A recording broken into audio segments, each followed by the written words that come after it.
ಅದ್ರ ಬಗ್ಗೆ ನನಗೆ ಮಾಹಿತಿ ಇಲ್ಲ. ಅವರು ಸರ್ಕಾರದ ಒಂದು ಭಾಗ ರಾಜಣ್ಣ ಯಾವ ಅರ್ಥದಲ್ಲಿ ಹೇಳಿದ್ದಾರೆ, ಏನ್ ಹೇಳಿದ್ದಾರೆ ನೀವು ಅವರನ್ನ ಕೇಳಬೇಕು. ಬೇರೆಯವ್ರು ಕೇಳಿದ್ರೆ ಅದಕ್ಕೆ ಅರ್ಥ ಬರೋದು. ಪವರ್ ಸೆಂಟರ್ಗಳು ಕೂಡ ಜಾಸ್ತಿ ಆಗಿದ್ದಾವೆ, ಹಾಗಾಗಿ ಆಡಳಿತ ಬಳಿ ತಪ್ಪಿದೆ ಅನ್ನುವಂಥದ್ದು ಒಂದಿಷ್ಟು ವ್ಯಾಖ್ಯಾನ ಮಾಡ್ತಾರೆ. ಅದ್ರ ಬಗ್ಗೆ ನನಗೆ ಮಾಹಿತಿ ಇಲ್ಲ. ಅವರು ಹಿರಿಯ ಸಚಿವರಿದ್ದಾರೆ, ಅವರಿಗೆ ಮಾಹಿತಿ ಇದೆ. ಅವರು ಯಾವ ಹಂತದಲ್ಲಿ ಯಾವ ಕಂಟೆಸ್ಟ್ ಅಲ್ಲಿ ಹೇಳಿದ್ದಾರೆ ನೀವು ಅವರನ್ನ ಮುಖ್ಯಮಂತ್ರಿಗಳು ಕೇಳಬೇಕು, ಪಕ್ಷದ ವರಿಷ್ಠರು ಕೇಳಬೇಕು. ರಾಜ್ಯಪಾಲರು ನೇರವಾಗಿ ಜಲಸಂಪನ್ಮೂಲ ಇಲಾಖೆಗೆ ಅನುದಾನ ಸಿಗ್ತಿಲ್ಲ ಅಂತ ಒಂದು ಆರೋಪವನ್ನು ಮಾಡ್ತಾರೆ. ನನ್ನ ಬಸವೇಶ್ವರ ನೀರಾವರಿ ಯೋಜನೆಗೆ ಅನುದಾನ ಕೊಡ್ತಿಲ್ಲ ಡಿಸಿಎಂ ಅವರು, ನನ್ನನ್ನು ಮಾತಾಡಿಸ್ತಿಲ್ಲ, ಮನೆಗೂ ನಾವು ಯಾರನ್ನೂ ಗೊತ್ತಿಲ್ಲ ಅನ್ನೋ ರೀತಿಯಲ್ಲಿ ವರ್ತಿಸ್ತಾರೆ ಆರೋಪಗಳೆಲ್ಲ ಮಾಡಿ ಆರೋಪ ಮಾಡಿದರೆ ಮುಖ್ಯಮಂತ್ರಿಗಳು ಅವರ ಸರ್ಕಾರರು ಮಾತನಾಡ್ತಾ ಇದ್ದಾರೆ. ಸೊ ಏನು ಅನುದಾನಗಳ ವಿಚಾರ ಇದೆ ಅದು ಮುಖ್ಯಮಂತ್ರಿಗಳು ಮತ್ತು ಉಪಮುಖ್ಯಮಂತ್ರಿಗಳಿಗೂ ಸೇರಿ ಚರ್ಚೆ ಮಾಡಿ ಜನರಿಗೂ ಸಮಾಧಾನ ಪಡಿಸುವಂತ ಕೆಲಸ ಮಾಡ್ತಾರೆ. ಕಳೆದ 2 ವರ್ಷದಿಂದ ಕೂಡ ಶಾಸಕರು ಇದ್ದಾರೆ ಅನುದಾನ ಕೊರತೆ ಇದೆ. ಅನುದಾನ ಎಲ್ರಿಗೂ ಕೊಟ್ಟಿದ್ದಾರೆ, ಎಲ್ಲರಿಗೂ ರೀತಿಯ ಅನುದಾನ ಸಿಕ್ಕಿದೆ.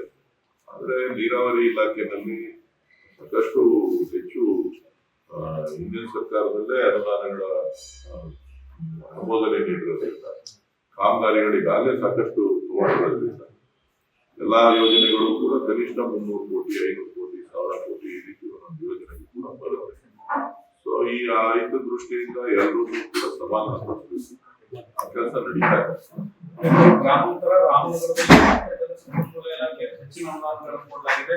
ಉತ್ತರ ಕರ್ನಾಟಕಕ್ಕೆ ಪರಿಗಣಿಸಲಾಗ್ತಾ ಇದೆ, ಉತ್ತರ ಭಾಗದ ಕಡೆ ಎಲ್ಲ ಗಣಿಸಲಾಗ್ತಾ ಇದೆ. ಹಿಮಾವತ ನಾಳೆ ವಿಚಾರದಲ್ಲಿ ಕೂಡ ಆಕ್ರೋಶ ವ್ಯಕ್ತವಾಗ್ತಾ ಇದೆ ಅನ್ನೋದು ನೀವ್ ಹೇಳ್ತಾ ಇರ್ತಕ್ಕಂಥ ವ್ಯಾಖ್ಯಾನ ಹೊತ್ತು ಶಾಸಕರು ಹೇಳ್ತಾ ಇರ್ತಕ್ಕಂಥದ್ದಲ್ಲ. ಕಾವೇರಿ ಜಲಾನಯನ ಪ್ರದೇಶಕ್ಕೆ ಕಳೆದ 30 ವರ್ಷಗಳಿಂದಲೂ ಕೂಡ ಅನ್ಯಾಯ ಆಗಿದೆ.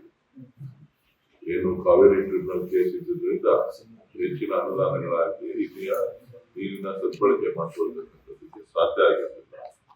ಸೊ ಇವತ್ತು ರಾಮನಗರ ಜಿಲ್ಲೆ ಬಯಲುಸೀಮೆ ಪ್ರದೇಶದಲ್ಲಿ ಬರ್ತದೆ, ಯಾವುದೇ ನೀರಾವರಿಯ ಮೂಲಗಳು ಇದೆ ಅಂತಕ್ಕಂಥದ್ದು. ಸೊ ಆ ಒಂದು ನಿಟ್ಟಿನಲ್ಲಿ ನೀರಾವರಿ ಸಚಿವರಾಗಿರುವಂತಹ ಸಂದರ್ಭದಲ್ಲಿ ಕೆಲವೊಂದು ಯೋಜನೆಗಳನ್ನ, ಸಣ್ಣ ಯೋಜನೆಗಳನ್ನ ತೆಗೆದುಕೊಂಡಿದ್ದಾರೆ ಹೊರತು ಯಾವುದೋ ಮಹತ್ವದಂತ ಬಹಳ ದೊಡ್ಡ ಗಾತ್ರದ ಯೋಜನೆಗಳು ಇವತ್ತು ಉತ್ತರ ಕರ್ನಾಟಕದಲ್ಲಿ ಬೇರೆ ಬೇರೆ ಭಾಗಗಳಲ್ಲಿ ನೋಡುವಂತಹ ಸಾಕಷ್ಟು ಯೋಜನೆಗಳನ್ನು ಕೈಗೆತ್ತಿಕೊಂಡಿದ್ದಾರೆ ಈ ಸರ್ಕಾರದಲ್ಲಿ. ಆದ್ರೆ ಇದು ಯಾವತ್ತೂ ಕೂಡ ಆಗಿಲ್ಲ. ಈ ಭಾಗದಲ್ಲಿ ನೀರಾವರಿಗೆ ಹೆಚ್ಚು ಒತ್ತಡ ಕೊಟ್ಟಿಲ್ಲ. ನೀರಿನ ಮೂಲ ಇದೆ. ಇವತ್ತು ಇರ್ತಕ್ಕಂಥ ಮೂಲಗಳನ್ನು ಸದುಪಯೋಗ ಪಡಿಸಿಕೊಳ್ಳಲಿಕ್ಕೆ ಪ್ರಯತ್ನವನ್ನ ಪಡ್ತಾ ಇದ್ದಾರೆ. ಸುಜಾವರು ಕೂಡ ಬರ್ತಾ ಇದ್ದಾರೆ ಎಲ್ಲ ನೋಡೋಣ, ನನಗೆ ಗೊತ್ತಿಲ್ಲ. ಕೆಂಪೇಗೌಡ ಜಯಂತಿ ಮಾಡೋದು ಹುಲಿಗಳ ಸಾವಾಗಿದೆ ಇತಿಹಾಸದಲ್ಲಿ ಮೊದಲ ಬಾರಿ. ನಾನು ಕೂಡ ಮಾಧ್ಯಮಗಳಲ್ಲಿ ಗಮನಿಸಿದ್ದೇನೆ. ಬಹುಶಃ ಇವತ್ತು ಹುಲಿಗಳು 5 ಹುಲಿಗಳು ಏನು ಸಾವನ್ನಪ್ಪಿದೆ, ಆತಂಕಕಾರಿಯಾದಂತಹ ಒಂದು ಬೆಳವಣಿಗೆ.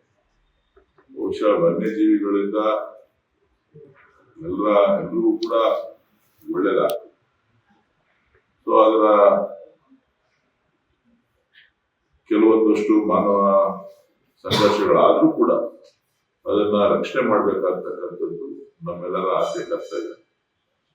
ಸೊ ಇವತ್ತು ಏನು ದುರಂತ ನಡೆದಿದೆ, ಆ ದುರಂತ ಕಿಡಿಗೇಡಿಗಳು ಮಾಡತಕ್ಕಂಥದ್ದು ಅಂತ ಹೇಳಿ ಕಾಣಿಸ್ತದೆ ಮೇಲ್ನೋಟಕ್ಕೆ. ಸೊ ಅದನ್ನ ಸರ್ಕಾರ ಗಂಭೀರವಾಗಿ ತೆಗೆದುಕೊಂಡು ಯಾರು ತಪ್ಪಿತಸ್ಥರಿದ್ದಾರೆ ಆ ತಪ್ಪಿತಸ್ಥರಿಗೆ ಶಿಕ್ಷೆ ಕೊಡುವಂತ ಕೆಲಸ ಆಗ್ತದೆ. ಮುಂದಕ್ಕೆ ಈ ರೀತಿ ಆಗದೇ ಇರೋ ರೀತಿ ಎಚ್ಚರಿಕೆಯನ್ನ ವಹಿಸ್ಬೇಕಾಗ್ತದೆ.